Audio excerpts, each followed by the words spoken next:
What's up guys, Phoenix here. In this video I'm going to be discussing one of our other OCG imports that we're getting in Breakers of Shadows that we've known about for a little while, probably like a week I think, but I just haven't had time to discuss it or make any sort of video discussing the topic in general. And that is Neptabyss, the Atlantean Prince, or Neptabyss, whatever. Like, sometimes I can pronounce it right, sometimes I can't. But this card came out in the OCG originally in Crossed Souls, and it vastly changed the way the Mermail deck is able to be played. It replaces a key role of like Gen X Undyne and Gen X Controller in the deck. It's a Diva target, it's a 1-for-1 target. There's a lot of different things that this card allows you to do, stacking up multiple Dragoon searches and multiple like infantry and marksman effects per turn, basically allowing you to toolbox whatever you need. This card does quite a lot for Mermails and the Atlantean archetypes in general in terms of fueling plays and making the deck extremely aggressive. For those of you that don't know what its effect is, it is you can send one Atlantean monster from your deck to the graveyard except Neptabyss, the Atlantean Prince. Add one Atlantean card from your deck to your hand except Neptabyss, the Atlantean Prince. If this card is sent to the graveyard to activate a water monster's effect, target one Atlantean monster in your graveyard except Neptabyss, the Atlantean Prince. Special summon it. You can only use each effect of Neptabyss, the Atlantean Prince once per turn. So this card had its own name in the description of the card text 4 times, but basically its effect on field, to sum it up shortly, is you send an Atlantean from deck to grave, and then you add any Atlantean from your deck to hand, except Neptabyss. So what you can do is you can send Dragoons to grave, and add another Dragoons, and then Dragoon Search can search for something like Megalo.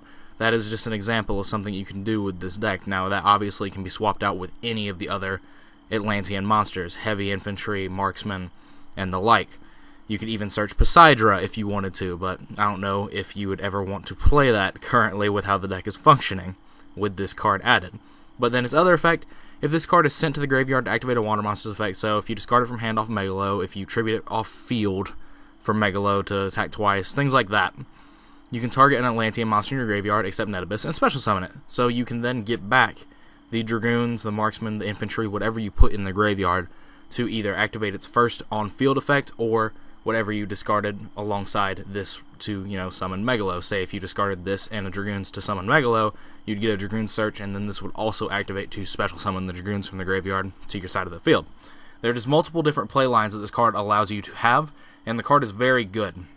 The fact that this card single-handedly replaces the Gen X Undyne engine and makes it to where you have a much more cohesive theme and strategy, as well as just giving the deck more good discardable waters, because right now Gund is like the best one, but you can't always have Gund. So, that's a problem. And the deck has kind of been outclassed in terms of, Lind by 2012 and 2013 standards, and even early 2014 standards, was what we would consider a pure floater. It was one of the best floaters in the game, but now it has been outclassed by, floaters such as Burning Abyss and Shaddolls and things like that. There are just multiple different factors that have changed how floaters have to operate, and thus have caused the Mermail deck to get power creeped a bit out, in addition to just the new releases that have been, given to us. But this card sort of helps alleviate that, but I'm unsure at the current point in time if it's going to be enough to make Mermails Tier 1 again.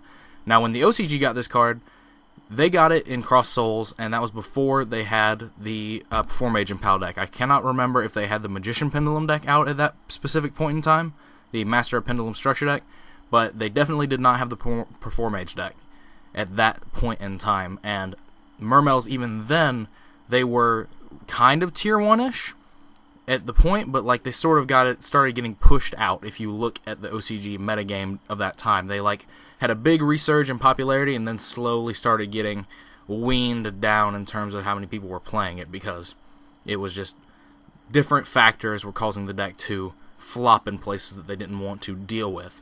So we're going to be getting this card when we get most of the cards to play the Performage and Pal deck here. We're still missing a few key cards, but we could easily get those as one of our other 6 imports from the OCG.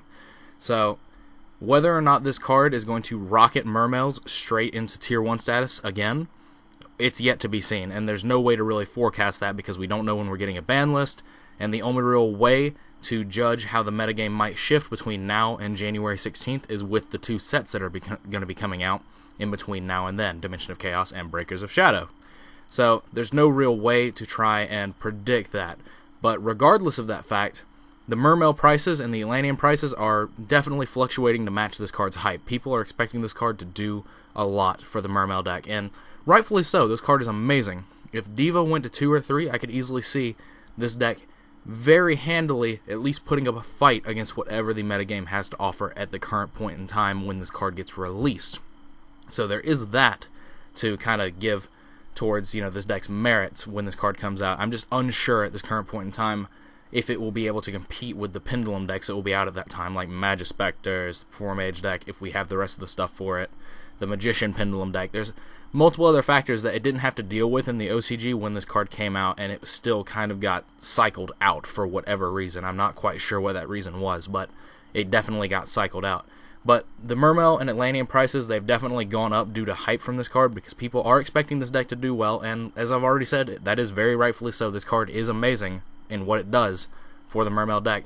Like Dragoons and heavy and Marksmans, the ultis for those are like 45s, like 35 to 45 for the ultis of those, and like Teuses are like ulti Teuses are like 15s, ulti Lins are like 15s, ulti Spheres are like 10s, Secret Megalos are like 25 to 30. Like, it's definitely bumped the prices up of all these cards. So if you're looking to get those cards to play the Mermail deck, you might want to go ahead and start trying to pick them up where you can find them for cheaper than those prices, because I don't expect them to go down until this card gets released. I personally don't expect them to, because Mermails in general is a very strong deck and a very strong engine, so it could quite easily compete with whatever decks are out at the current point in time that Breakers of Shadows is released. I keep saying current point in time, but it definitely is not current. It is future point in time. But anyway, like, that's just my own 2 cents on this. I don't know if this card is necessarily good enough to overcome what we're getting in the same sets coming up until this card's release for us in the TCG, because it's a completely different format from when it was released in the OCG. Because, as I said, I don't know if they had the Magician Pendulum deck. I can't remember off the top of my head, but they definitely didn't have the Performage deck. They definitely didn't have Magispectors. Like, there are just a lot of different factors that go into it, and I don't know if the Mermail Atlantean engine in general is resilient enough or aggressive enough to keep up with those decks, if those decks come out of the gate from Breakers of Shadow being at full force like they were in the OCG. So there's just a couple of things to consider there. I'm 100% not sure, and I do not want to speculate too heavily into it because there's so much that can change between now and January 16th. There's 2 sets that are going to be released, a structure deck that is very relevant, and then we have a possible ban list. So there's a lot of different variables that could go into how the Mermail deck fares in that upcoming meta. But anyway, I want to hear you guys' opinion on this card and the Mermail deck in general. Do you think Mermails are going to do well when this card comes out? Or do you think that there are just way too many things causing it to be a little bit, worse than what it needs to be the best or potentially one of the best decks? I just want to know what you guys think. But anyway, as always, guys, thanks for watching. Comment, rate, subscribe, like the video if you like the content I've been producing and want to support my channel's growth now, as well as in the future. Links are in the description to both my Facebook pages. You can do whatever you want with those. It's all to your liking. Click on that if you have not. I'd greatly appreciate it. It helps me make money, and there's no reason to lie to you guys about that. If you guys have an ad block enabled, I'd greatly appreciate it if you would take a couple seconds, remove the ad block, refresh the video, and then put your ad block back on. It takes seconds out of your day, takes no money out of your pocket, and would greatly benefit me, and I would be greatly appreciative. And if you're looking to support me, that is probably the best way to do so right now. If you decide that you don't want to do that, I mean, that's perfectly fine. At the end of the day, it's up to you. But that's all for this video. As always, guys, take care.